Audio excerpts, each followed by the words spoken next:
एक कहावत है, घर में लगी आग घर के चिराग से। बात अगर एनडीए की हो तो बीजेपी को बिहार में अपना ही घर फूंकने वाले दो दो चिराग मिले। एक वो जिनके नाम में ही चिराग है, तो दूसरे वो जिन्हें बिहार को लालू परिवार के कथित जंगल राज से उबारने का श्रेय मिला, यानी चिराग पासवान और नीतीश कुमार। साल 2019 के लोकसभा चुनाव में इन्हीं के बूते एनडीए ने 40 में 39 सीटें जीती, लेकिन इस बार गलत टिकट बंटवारे की वजह से एनडीए में भार बन गए नीतीश कुमार और चिराग पासवान। चुनावी लिहाज से जाति में बटा बिहार का समाज क्या सभी 40 सीटों पर एनडीए की जीत का सपना पूरा कर पाएगा? कर्तव्य पथ ने ग्राउंड जीरो पर जो पड़ताल की, आज उसका पहला पार्ट क्या कहता है बिहार। जिस तरह चावल के 2-3 दाने उसका हाल बताते हैं, उसी तरह बिहार में सियासी दलों की संभावना आज 2 सीटों से समझिए। कर्तव्य पथ ने उत्तर बिहार से लेकर दक्षिण में झारखंड की सीमा तक कई सीटों पर मतदाताओं के मिजाज को समझने की कोशिश की, लेकिन इस सीरीज के पहले एपिसोड में केवल उन 2 सीटों की चर्चा जिसकी जीत पर एनडीए के लिए बीजेपी के कराए तमाम सर्वे में जीत की मुहर लगी, लेकिन टिकट का ऐलान होते ही मुकाबला कांटे की लड़ाई में बदल गया। इन 2 सीटों में पहली सीट है उत्तर बिहार के कोसी कमिश्नरी का सुपौल, तो दूसरी सीट है मध्य बिहार का वैशाली। इन दोनों सीटों पर टिकट का ऐलान होते ही जमीनी हवा अचानक बदलने लगी। वजह कथित अलोकप्रिय उम्मीदवारों को टिकट मिलना। पहले बात सुपौल की। बताया गया कि सुपौल में चुनाव से पहले हुए बीजेपी के सर्वे में प्रधानमंत्री मोदी और एनडीए की लहर थी, जिसमें 69% लोगों ने बैद्यनाथ मेहता को अपना पसंदीदा उम्मीदवार बताया। लेकिन जब टिकट का ऐलान हुआ तो जेडीयू ने एनडीए उम्मीदवार के रूप में मौजूदा सांसद दिलेश्वर कामत को मैदान में उतार दिया। अब इसकी थोड़ी गहराई में चलते हैं। 2014 में सुपौल लोकसभा क्षेत्र से चुनाव हार चुके दिलेश्वर कामत 2019 में मोदी लहर पर सवार होकर संसद पहुंचे। आरोप है कि कामत का अपने संसदीय क्षेत्र के लोगों के दुख दर्द से कोई वास्ता नहीं रहा। कर्तव्य पथ ने सुपौल संसदीय क्षेत्र में एनडीए समर्थकों से जैसे ही कामत का जिक्र किया, उनमें कई तो नाम सुनते ही भड़क गए। एनडीए के सर्वे में जिस बैद्यनाथ मेहता ने बाजी मारी थी, टिकट के ऐलान होने के बाद उन्होंने निर्दलीय पर्चा भर दिया। बैद्यनाथ मेहता पूर्व आईआरएस हैं, जिन्होंने चुनाव लड़ने के लिए वीआरएस लिया और सुपौल से टिकट मिलने का भरोसा पाकर उपेंद्र कुशवाहा की पार्टी ज्वाइन कर ली। इसके बाद करीब 1 साल तक उन्होंने खुद को जनसंपर्क में झोंक दिया। जब एक तरफ जनता से कटे नेता हों और दूसरी तरफ जनता के बीच जाने वाले नेता, तो एनडीए के वोट बैंक में सिंधवारी नहीं हो, क्या यह संभव है? बैद्यनाथ मेहता कोयरी कुशवाहा समाज से हैं, जबकि दिलेश्वर कामत धानुक। दोनों ही समाज परंपरागत रूप से जेडीयू और एनडीए के वोट बैंक हैं, लेकिन इस बार मेहता की सेंधमारी एनडीए को भारी पड़ सकती है, क्योंकि बीते चुनाव की तुलना में इस बार यादव और मुसलमान ज़्यादा गोलबंद हैं।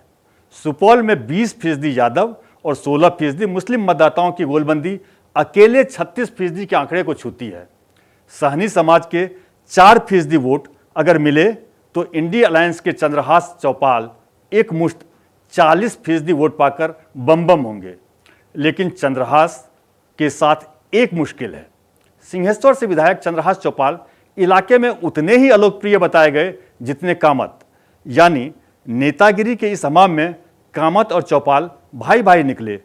क्योंकि चौपाल दलित समुदाय से आते हैं, इसलिए इंडिया अलायंस को माय समीकरण में दलित वोट बैंक के जुड़ने से जीत के सपने दिखते हैं। लेकिन जब बात प्रधानमंत्री की आती है तो सारे समीकरण ध्वस्त होने लगते हैं। दूसरा, लालू की पार्टी के उम्मीदवार की जीत में कई लोग यहां 90 के दशक के लालू राज की आहट महसूस करते हैं। बस अब कामत इन्हीं 2 उम्मीदवारों के सहारे हैं, जिन्हें राज्य के ऊर्जा मंत्री विजेंद्र यादव की कृपा से फिर से एनडीए का उम्मीदवार बनाया गया। अब बात दूसरी सीट वैशाली की। एनडीए के सर्वे में वैशाली की सीट पक्की जीत वाली पाई गई। एलजेपी के खाते की सीट पर इस बार बीजेपी खुद अपने उम्मीदवार उतारना चाहती थी, लेकिन सर्वे के दौरान एक चौंकाने वाला तथ्य सामने आया। इसके मुताबिक सांसद वीणा देवी 5 साल में जनता की पसंद नहीं रहीं।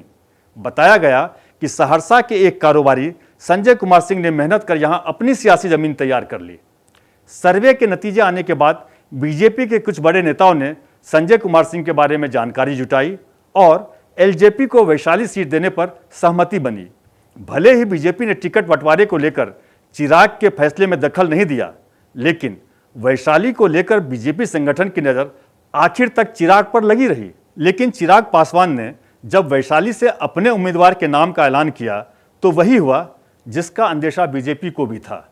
चिराग ने उस वीणा देवी को फिर से टिकट देकर हैरान कर दिया, जिनके घर में उनकी पार्टी और परिवार दोनों को तोड़ने की नींव पड़ी थी। चिराग के इस फैसले के बाद कई बड़े नेताओं ने पार्टी से इस्तीफा देकर अपना विरोध दर्ज कराया। जगह जगह वीणा देवी का विरोध शुरू हो गया। वीणा देवी के पास गिनाने को 5 साल के 5 काम नहीं। जनता के गुस्से को भांपकर वो वोट की जगह माफी मांग रही हैं। हर जगह एक ही बात कहती हैं, मोदी को प्रधानमंत्री बनाने के लिए हेलीकॉप्टर छाप पर वोट दो। लेकिन मोदी नाम के आश्रय मैदान में उतरी वीणा देवी की मुश्किल इतनी ही नहीं। वैशाली में वीणा देवी की जाति के राजपूत समुदाय के बाद भूमिहार और निषाद समाज के वोटर निर्णायक हैं। तेजस्वी यादव ने निषाद समाज के मुकेश सहनी को अपने पाले में तो किया ही, साथ ही भूमिहार समाज के बाहुबली नेता मुन्ना शुक्ला को टिकट देकर ट्विस्ट पैदा कर दिया। भूमिहार समाज के युवा और नौजवान मुन्ना शुक्ला के समर्थक खुलकर कह रहे हैं, वैशाली की हार मोदी को प्रधानमंत्री बनने से नहीं रोकेगी। इस बार हम वीणा देवी को किसी सूरत में संसद नहीं जाने देंगे। नीतीश और चिराग दोनों ने मोदी है तो मुमकिन है मानकर टिकट बंटवारे में गड़बड़ी की। कमजोर साख के बावजूद नीतीश कुमार बीजेपी की जरूरत हो सकते हैं, लेकिन चिराग पासवान अगर अपने कोटे के 5 में 2 सीट भी हारे तो एनडीए में उनकी हैसियत कितनी बचेगी ये वक्त ही बताएगा। लोकसभा चुनाव से जुड़ी कर्तव्य पथ की जानकारी अगर आपको पसंद आई हो तो वीडियो को लाइक करें, साथ ही चैनल को सब्सक्राइब करना ना भूलें।